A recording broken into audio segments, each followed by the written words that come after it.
Hey guys, it's Kat and I am back today with my 1 month, 1 palette for February. So if you aren't familiar with what this series is, I've started it this year to give myself a reason to kind of give love to my eyeshadow palettes that I already have in my collection instead of an excuse to buy more makeup. So what I'm doing is I'm focusing on a palette that I've got each month, and for that whole month I need to use at least every shade in the palette once, and I need to use that eyeshadow palette 3 to 4 times a week. So it doesn't need to be my exclusive palette that I'm using. I can use it with other like eyeshadows or other looks to work it in, but I need to use the eyeshadow palette 3 to 4 times a week. So I'm really forcing myself to use it a lot, and I can then report back on how I went using that as my main palette for the month.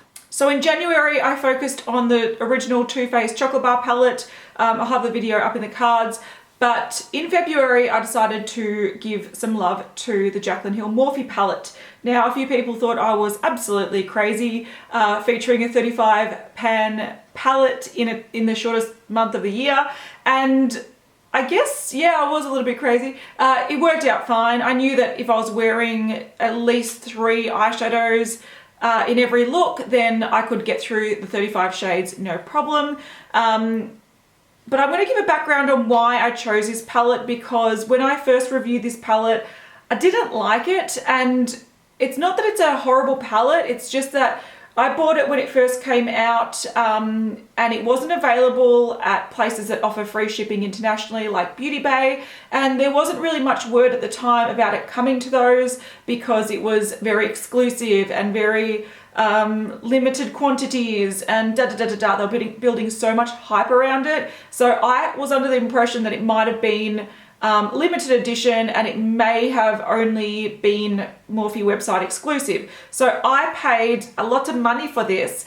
It was, I think, $40 something for the palette and $30 or $30 something for shipping. So over 70 US dollars, and that equates to around 100 Australian dollars. What was also really annoying about this palette was that they wouldn't let you order more than one. So I bought this in the second restock, and Haley bought one as well, and we couldn't even share the $30 shipping. They wouldn't let us put 2 in one cart, which was really, really frustrating. With all the hype and with all the expense, I didn't love this palette. I thought it was just a glorified Morphe palette. And when I heard things like that they'd been working on the formula for 2 years and Jaclyn Hill was handpicking all the shades to make them perfect and all that kind of stuff, I had such high hopes for it because I do like Morphe palettes.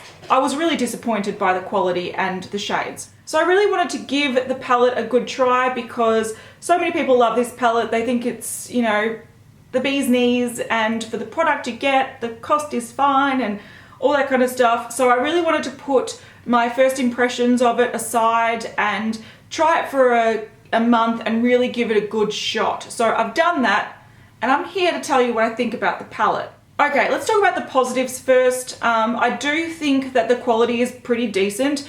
I don't think it's better than a normal Morphe eyeshadow formula. However, I find the Morphe eyeshadow palettes that I have, so like the 35O, the 35T, the 35F, they are all really nice quality and very easy to use. I think people that have experienced bad Morphe eyeshadows, maybe they tried earlier palettes, I don't know, but I found that they're really easy to use. This swatches may be nicer, but I don't think that the quality of the eyeshadows perform any better. If anything, they perform a little bit worse, in my opinion, than some of the other Morphe eyeshadow palettes that I have. Now, the reason I say that, and this doesn't sound positive, but the formula overall is nice and it's very usable and it was easy to use on a daily basis.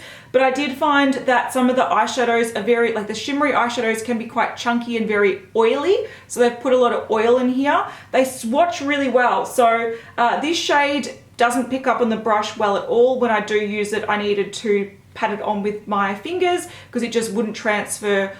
It'd go on the brush, but then it just wouldn't apply on the eye very well. Same as this one here, which I don't know if you can see, but it's almost starting to seal up. So the oils sort of seal over it and make it really hard to pick up with a brush. So these 2 shades just wouldn't pick up on the brush and apply to the eye well at all. It was a real struggle. So yeah, some of the shimmery eyeshadows I think aren't as soft and aren't as, I don't want to say powdery because that's the wrong word, but blendable as some other just basic Morphe eyeshadows. I also found that some of the mattes, there's a lot of fallout going on. I do create this eye look at the end, so if you want to see how I got this eye look, at the very end of this video I will go through it, and you'll see that a lot of shades just give me fallout. Shimmery shades did it too, so it is a little bit of a, the mattes especially are quite powdery, but I did find that the mattes worked fine. They weren't patchy on the eye, but a lot of them didn't have much pigmentation, so you did have to blend them, you did have to build them up. So especially these sort of transition-y light shades, you really needed to go in and build them up because they just blended away to not much. So that's what I thought of the formula. Overall, very usable, but it did have its downsides, and I think for a formula that they're boasting to be a lot better than the regular Morphe eyeshadows, I disagree. I think the regular Morphe eyeshadows are easier to use. Normal Morphe eyeshadow palettes don't have much like versatility in the palettes. They're generally like all one color or, you know, very limiting, and this definitely has more colors in it, but the formula, I think the original ones are better. I am going to demonstrate these guys here, the ones that don't apply well with the brush, so you can see that they pick up very, very nicely on the fingers and they swatch very nicely. And I think the problem with brands that are quite popular on Instagram and rely on social media to promote the brand a lot, I think that they really put effort into making a product look good in a photo or in a swatch so people buy it, but when you actually use it, that's not even very good swatch. But when you actually go to apply it on the eye, you start realizing that it's not the best. And yeah, I just feel like that they put in a lot of pigmentation and a lot of oils to make it look really beautiful in a swatch, but yeah, otherwise it doesn't apply great. So I'm just going to go in with a sort of like a flat sort of brush, pick up heaps of product there, pick up heaps of product there. You can see that it did pick up product. That's the brown, that's the red. And then if I go to swatch them, the brown was probably the worst. Like, where is the product? Where is the product? And then the red, it just doesn't, no, it doesn't do it. So because it is so oily, it sticks to the fibers and doesn't actually transfer off the brush onto the eye. So I found those two eyeshadows a real struggle to use. The red, well, the brown was particularly worse, but the red you could get by putting on your finger and tapping it on your lid, but I feel like you shouldn't have to do that. So my experience with this palette in the last month was a bit of a roller coaster. I started thinking, oh my God, I'm not going to get through all these shades. How do I document the looks that I create with all these shades? And I was a little bit like worried about it. But then halfway through the month, I got really bored of it. And I realized pretty quickly that the reason I got bored of it was because even though you have 35 shades and at a glance they look like they'll create heaps of looks, and you could create heaps of combinations going on here, but a lot of the shades perform in a very similar way. So for example, I demonstrate this at the end as well. I used the yellow on one eye and I used just another transition color on the other eye, and because they're not very pigmented and they sort of blend away to not much, they look very similar, or they give the similar effect. So yeah, if you wanted to pat this on with like a eyeshadow glue or like a white base, you could definitely see the color difference, but practically the way I like to use these sort of transition colors, they all applied very, very similar. So I didn't feel the need to document every time I used a different one because the look was the same. So I got quite bored of it very quickly, and I just noticed that when you take away these colored eyeshadows, this looks very much like a typical Morphe eyeshadow palette that is, you know, 50 shades of brown or 50 shades of orange. So I found this to be uninspiring when I knew that before, because I think I'd observed that when I first reviewed this palette, but I felt it even more having to use this often. So if you take out the pops of colors, it's pretty boring. So you almost have like a normal Morphe eyeshadow palette and then a colorful, cool toned, you know, quad or quint or something to make it look like it's more interesting than it is. So that was probably my main problem with this palette, was that I looked through it. So for example, you have two shimmery sort of champagne colors up here. They are different. One is slightly more yellow, one is slightly more neutral, but they create the same effect on the eye. So there's no matte cream in here at all, which I find hard to deal with because I like to set my base with a matte cream, and I know a lot of people do. They didn't bother putting a matte cream in here, but they put two shimmers that look very similar on the eye, and they put 6 transition colors that look very similar on the eye. There's no variation with undertones here. They're all the same sort of color, one slightly more yellow, and then they go up in like depth. So it's not as if you have a cool toned one, a mauve toned one, a peachy one. They're giving you 6 transition colors that perform in a very similar way on the eye.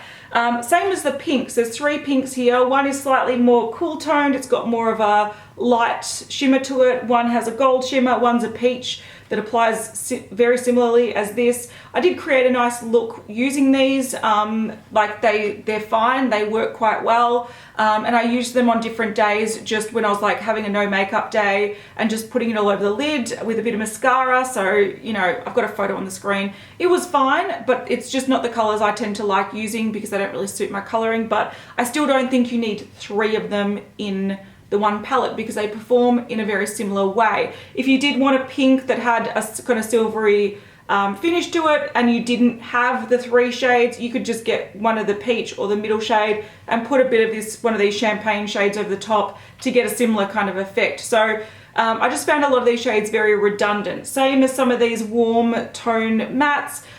You don't need those 3 there. They apply very similar on the eye. You have some dark browns that all sort of work similar on the eye. So I just found this to be really deceptively limiting, I would say. And I did count this out. If you got rid of some of the shades that perform very similarly, you can cut this down by 15 eyeshadows to a 20 pan palette and still use it the same way and get the same effects as you would with the 35 eyeshadow palette. So I don't actually think this was a well-designed palette at all. It should have been edited down to be either smaller and more like cohesive, or they should have taken the extra space, added in things like a matte cream, added a peach transition, a mauve transition, and added in some other colors that made the palette work or be more versatile. That's the thing. This palette isn't very versatile. It's very limiting.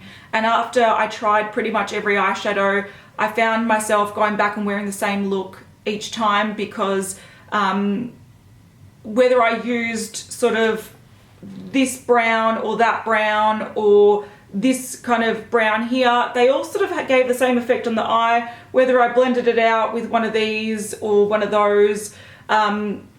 Yeah, it gave the same effect. So it got very boring very quickly. So I'm just going to run through some of the looks that I created using this palette. My most used shades were this bronze and this gold, and sometimes I just put them all, like the bronze all over the lid with a bit of mascara, which created a nice easy look. Sometimes I'd do the same with the gold, or I'd add in the gold to just brighten it a little bit. I might put a warm shade sort of in the crease, created a nice easy work look. I did attempt to create an all matte look, which is something I try to endeavor to do when an eyeshadow palette has quite a few mattes in there, and they applied fine. It was just a bit boring. And then I did try to use some of these really warm shades, these really red shades, and I did create a really nice burgundy look, but once again, that red shade down the bottom I need to apply with my finger because I did find that it just didn't apply with a brush like I demonstrated before. Now, the shades that I struggled with the most were the colored shades down here. And I'm going to tell you why I struggled with them and what could have been done to kind of to fix that. I like the idea of a pop of color, and they all did apply quite nice on the eye. This color here, this green with, it had sort of like a silvery sort of cool tone effect to it. I found this really not nice. It applied fine, but it just didn't look like a nice shade. It was very unflattering. I used it with a dark green. I loved this dark green. So I'm going to put on the screen the look that I used using the green, which was really gross. And then I'm going to put on the screen, similar to what I've got on my eyes today, where I paired the dark green with this bronze. I did find that they worked really beautifully together, and I thought this dark green was a really fun way to smoke out a look. It's a little bit more different from your typical blacks or your typical dark browns to smoke out a look, and I thought it was probably one of the most surprising shades of the palette that I used a lot and really loved. So the look that I created with that was a lot nicer than the green shimmery look that I created. Then with this little corner of the color, I struggled with these.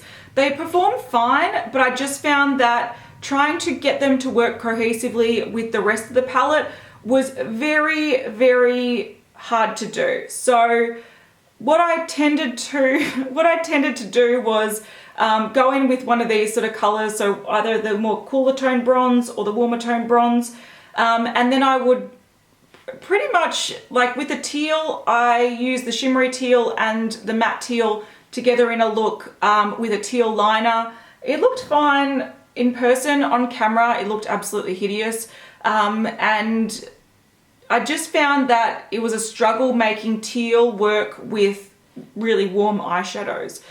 Same goes for the blue. I tried to use that with the bronze, and I patted it over a blue liner, and it did have a nice effect over the blue liner because it made it look more intense and vibrant and metallic, but I still didn't love it. It didn't look great. Yeah, it was a thing. When I used the purple, I actually didn't mind this look, and I did use it on camera and a lot of people complimented me, but I think the key that I found with using the colors was that I didn't actually use any other colors in this palette to create the look that you see on the screen. I did use the purple in sort of like the outer corner, but I mainly used a palette from Colourpop. So this is the My Little Pony palette, and what I paired that eyeshadow with was this middle row here. So there's a nice sort of dusty rose color, there is a lighter purple, a more mauvey purple color, and a peach matte as well. So I paired the purple with that row, and it really softened the look a little bit more and made it a lot more wearable. Whereas I couldn't replicate that in this 35 pan palette because it had an abundance of warm transition shades, red, you know, mattes, all these sort of warm shades that didn't work with the cooler colors.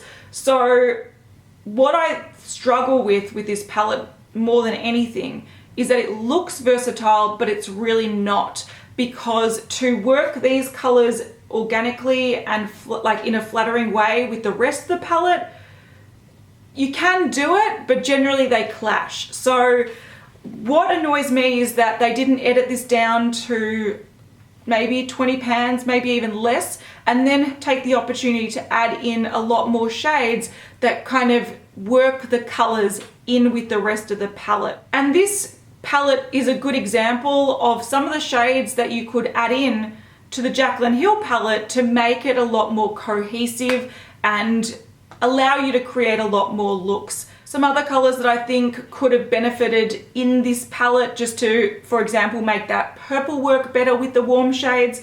Bare Minerals has a quad called the Dream Sequence.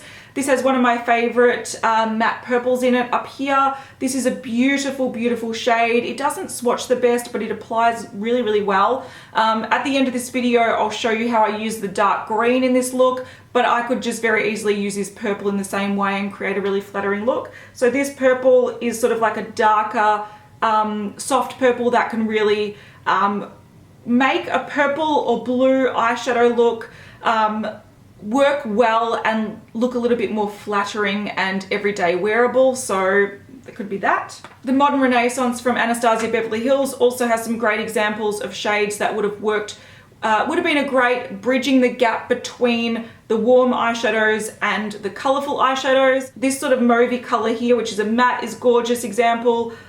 This bright, not bright, but dark sort of matte pink is a great example. You've got a cool toned transition color, which is a great variant on a transition color. It doesn't always need to be the same cork brown or caramel brown.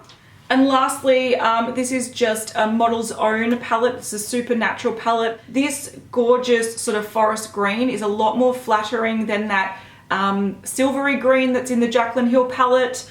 You also have this beautiful sort of dark grape metallic color, which would work well with the burgundies in the palettes and the reds in the palette, and also link the purples and stuff. So there's sort of like a way to create more wearable looks rather than orange with a pop of color.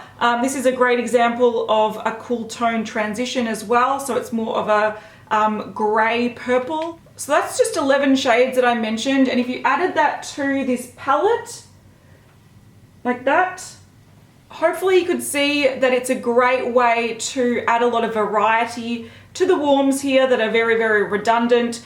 And it would bridge the gap between some of the brights and some of the warms. And you could take this palette all the way through the year, create some cooler looks, some more colorful looks, some softer, more romantic looks with some of the pinks.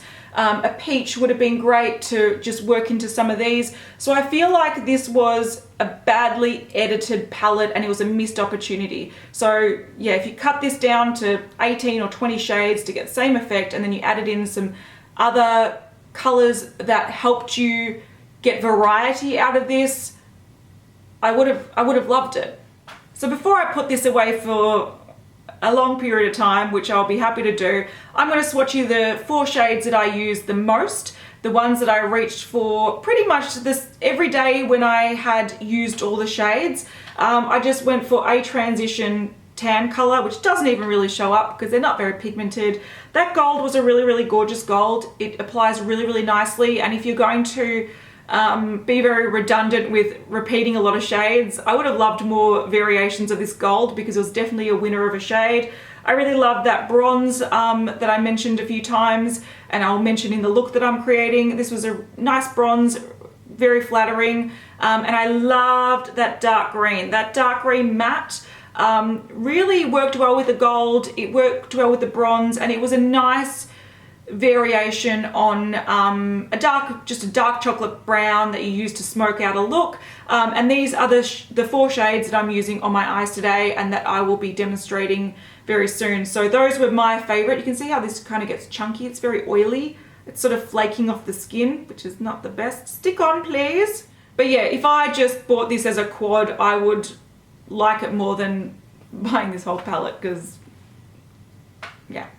So if you love that palette, you know, love it, use it, go your good thing. I do know a lot of people do love it. I just feel like for the opportunity that Jaclyn Hill had, I think she blew it a little bit. She made it look like it's something more than a 35O palette, but in reality, you just added a few pops of color that don't really even work with the oranges and the, you know, reds. So yeah, I thought it was a badly thought out palette. But anyway, on to March. I'm going to tell you what palette I'm focusing on in March. Okay, so out of my collection, I have pulled out the Zoeva Caramel Melange palette. So this is, I've had a few Zoeva palettes in the past. This one I haven't used much at all. It is a very, very warm toned palette. I love this pop of orange. This is something that I would have loved to have seen in the Jaclyn Hill palette. Instead of 6 shades of caramel, I would have loved to have seen some more interesting, more unique shades. Oh, and oh my God, it's got a matte off-white. Thank God. But this is a nice palette. I'm reaching for this in March because the weather is still quite warm in Australia, and a lot of people have given some really great suggestions on what palettes I should focus on. And even someone said like that My Little Ponies palette. That one for me is more of a spring looking palette, so I don't want to be wearing pastels and, you know, lilac shades and that kind of stuff in the middle of autumn or winter. It doesn't quite work. So I am trying to pick the palettes based on the seasons, and we're sort of getting into the autumn shades now. So when I'm filming this, it's the first day of autumn for me. So I can still sort of go with the warm shades because it's quite warm, but I'm going to try to get into more of the smoky, yeah, those kind of shades throughout the next couple of months, and then I'll start pulling in the springs, and maybe I might do the Sweet Peach palette a little bit later on when it becomes spring. So that's sort of how I'm doing it. This palette I'm a little bit concerned about because it is only a 10 pan palette, and it will be a little bit limiting, but I'm going to definitely give it a go. Another thing I do want to point out though, and I was tempted to do this palette for March, but the point is to use up palettes that I already have in my collection. I picked up this from the mail, my PO box yesterday, so I had a really lovely subscriber see that I wanted to try this palette but didn't want to break my no buy, or low buy, so she sent one through, so that was very, very lovely of her. I will do a full review on this soon. So I was tempted to use this palette as my March palette, but then I thought, nah, that's a bit of a cop out. I'm trying to give love to old palettes that I already have. So I'm going to be using this as well as this throughout the month. I might, you know, do looks together, I'll do looks separately, but as long as I use this palette 3 to 4 times a week, I'll use this the rest of the time so I can form an opinion on it. So yeah, do expect a review of this coming in the next few weeks, and do expect to see a lot of looks using this palette with some of this thrown in, but I'm going to use the Zoeva Caramel Melange for March. So yeah, that's what's happening. So definitely give this video a thumbs up if you liked it. If you didn't see my first one for January, I'll link it in the description box. And also if you want to stick around to see how I got this eye look, which was probably my favorite discovery or the combination that I created from the last month, then keep on watching. Right, like all the time, I'm starting with MAC Paint Pot as a base. This is in the shade Utterly Becoming, which was limited edition. It's very similar to Painterly, so if you liked this, Painterly is your dupe.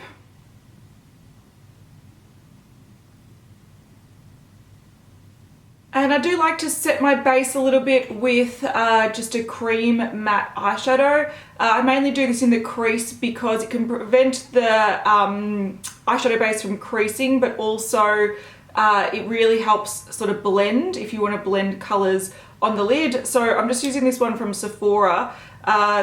This palette doesn't have a matte cream, which is ridiculous. So just with a fluffy brush, and I'm mainly just putting that in the crease, like I said, because I do want the shimmery eyeshadow to kind of really grip to the primer on the lid.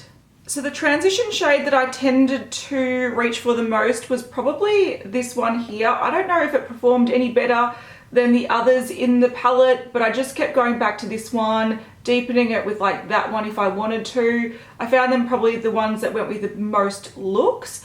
I do want to sort of show this one as well because it looks quite vibrant in the pan, but it blends out to not much. So I might just use this one so you can see how it applies. So just on that same fluffy brush, and if I blend that out, you can see that originally it does have a bit of yellow, but the more you blend it, the more you kind of go,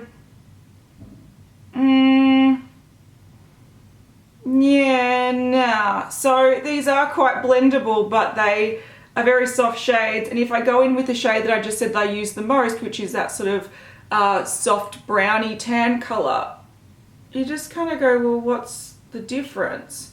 They don't have enough pigmentation to really stand out on their own. I'm going to zoom in because it keeps focusing on my hair. But you can see that has a slight yellow tinge, but nothing major. That has a slight nude tinge.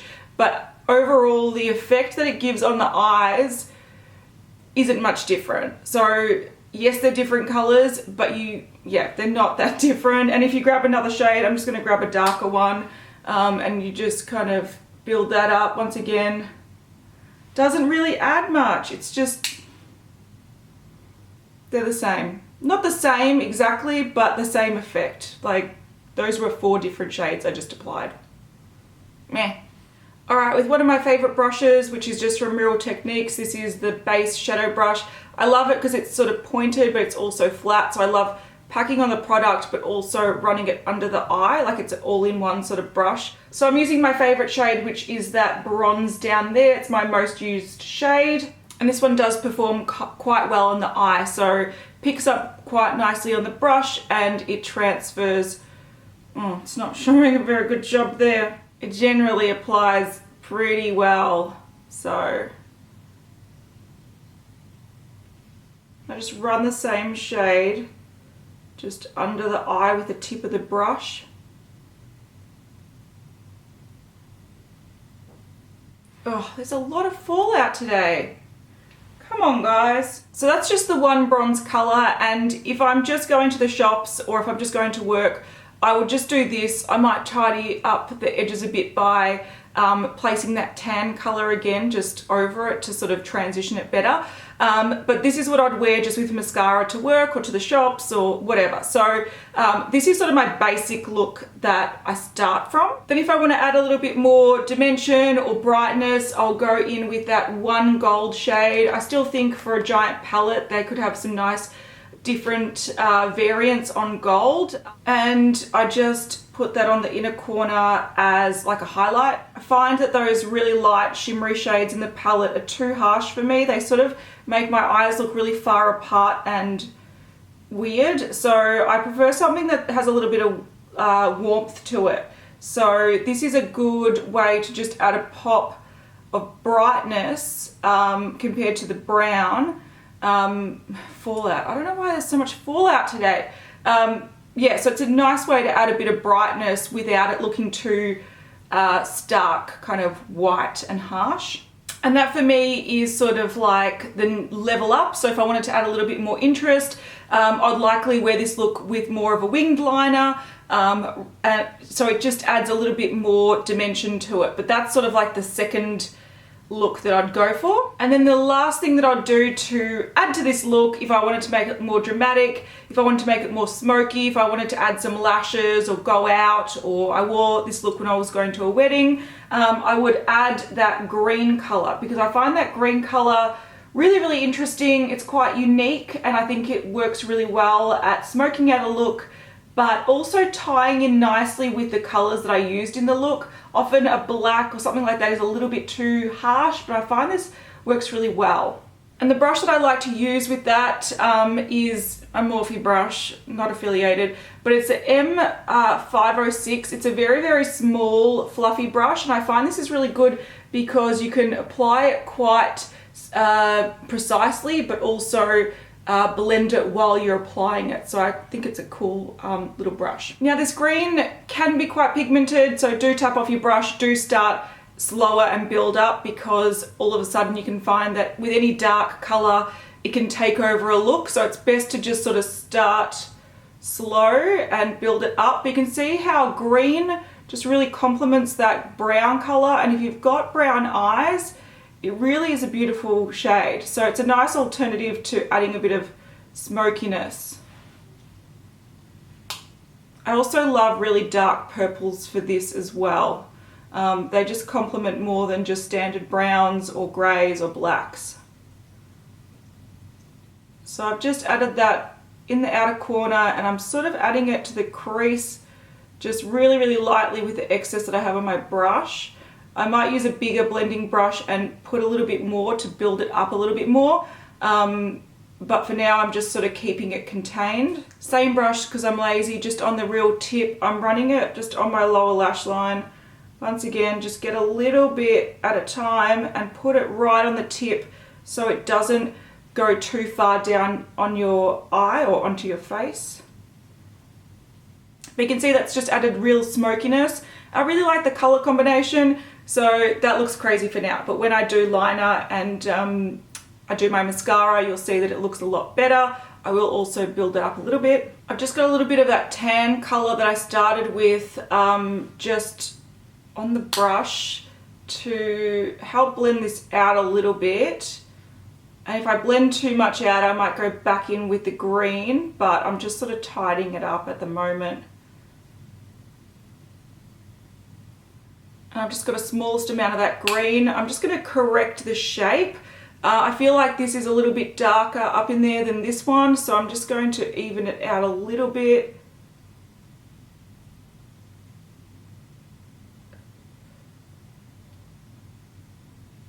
Alright, the liner that I'm using is just by Bobbi Brown. This is a dark brown, so this is, I'm using this one up here. This duo has a dark matte brown and then a dark kind of brown with a copper shimmer in it. So this is, I'm not sure which one's which, but the shades are dark chocolate ink and black scotch. So I'm using the matte one. And this is just a MAC 209 brush. I find these liners are a bit more of a drier consistency. You can hydrate them with something like Duraline, but I quite like the drier consistency because It doesn't smudge. It's a bit slower, but you know, it's definitely more controlled, which is helpful if you stuff up your liner often, which I tend to do. And if you apply it really lightly, you can get more of a guide rather than something that's more wet or creamy. And even if you touch a small amount, it puts a bold line. It's kind of, once again, I see gel liner as being like a dark eyeshadow. It's sometimes good to start quite soft and then build it up. Just as long as the liner is pigmented enough that if you want to put a lot on, it will give you a bold look, then that's all that matters.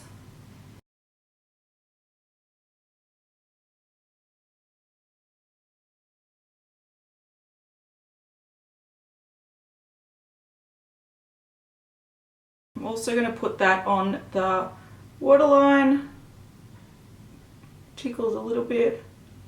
Alright, mascara time. This is the L'Oreal Mega Volume Baby Roll, Miss Baby Roll.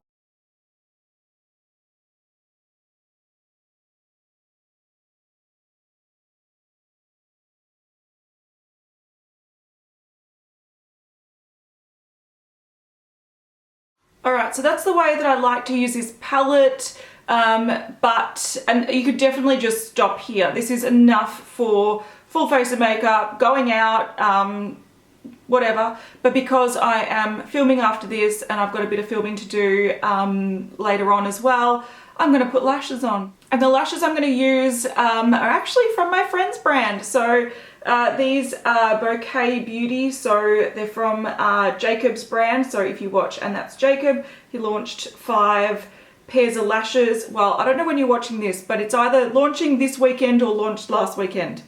Depends on when you're watching this. Depends when I edit it. But these are the Stellar lashes, and what I like about these ones in particular is they're quite symmetrical.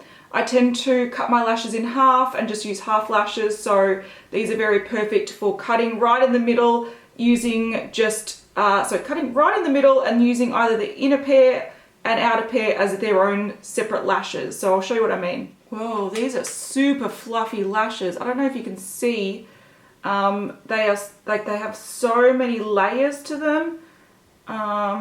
Look at them. Usually lashes just have like 1 or so layers. This looks like it's got multiple layers. They're quite like intense.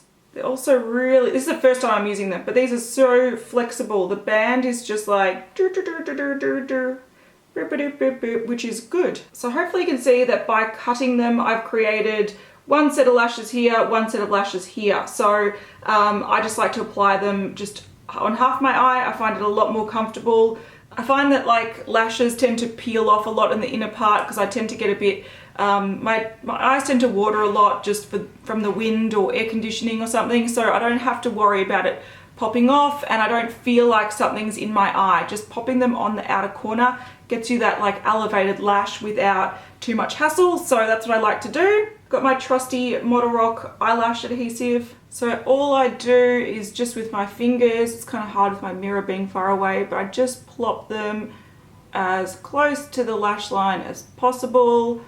The liner tends to help kind of hide the band a bit, so as long as you get them on the liner, this coloring's looking very blue, stop it. But yeah, as long as I get it sort of roughly on where I've done the liner, it sort of looks fine. So it looks super fluffy, and you can see that it just emphasizes the outer portion, which sort of elongates the eye as well. All right, those are pretty extreme lashes. So definitely not the most natural looking lashes, but they are really fluffy and really bendable and easy to apply. So if you like some extreme lashes, if you would prefer a style that's a little bit more natural, Stephanie is probably what you're looking for. So this is one that I'd probably wear more comfortably without being like, hey, I'm wearing lashes, but they're cool. So I will link this brand below because it is my friend's brand, but yeah, no affiliate, no, don't worry, no code, just check them out if you want to.